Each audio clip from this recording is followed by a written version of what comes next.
Tips for calves. Yeah. I had little calves. I remember my sister said to me when I first started training. Thanks.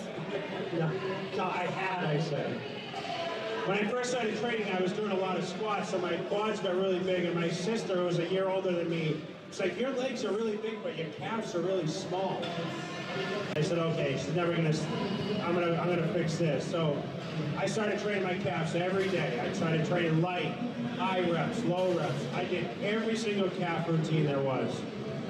What I found worked best for me was train them once every 5 days, like I do every other body part, and I train with heavy weight for 8 to 12 repetitions.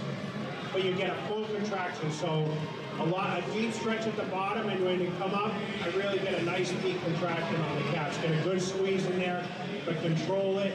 Don't train too heavy. Enough that you can get those 8 to 12 repetitions, but I think that's the best way to train them. And listen, some people just genetically aren't going to have the biggest calves, there's no question.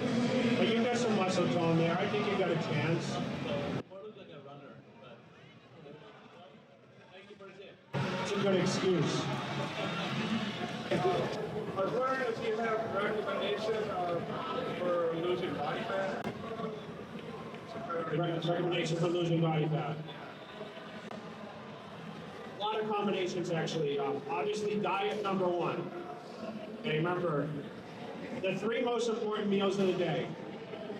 Your first meal of the day, meal before you train, the meal after you train. Those should be your most highest calorie dense meals of the day. Okay? Every person should eat every 2.5 to 3 hours. Now, you don't necessarily have to eat carbohydrates and protein every 2.5 to 3 hours, but I always suggest at least some protein. But carbohydrates that definitely should be eating in meal 1, the meal before you train, the meal after you train. Losing body fat, cardiovascular exercise. When's the best time to do cardiovascular exercise? First thing in the morning, empty stomach. I always suggest to people at least 30 minutes. I know when I used to train for competition, I would do about 45 minutes in the morning, and I do another session later at night as I got closer to the contest. But always in the morning, first thing, empty stomach is the best time to do cardiovascular. So you have to put that into a routine. So along with the weight training, along with the diet, I always suggest at least 3 to 4 days a week. You're starting a routine. You can't just jump right into it. Too many people start a routine. They say, I'm going to start doing cardio every day. That's not necessarily the best way to do it.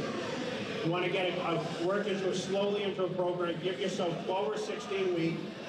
Monitor your progress by maybe having someone take pictures or getting your body fat tested, and slowly work your way down. But you've got to create exercise to burn calories, and of course adding muscle tissue, which the diet and the training will help, is going to help you eliminate a lot of body fat too, because it's going to take more calories to hold on to muscle size.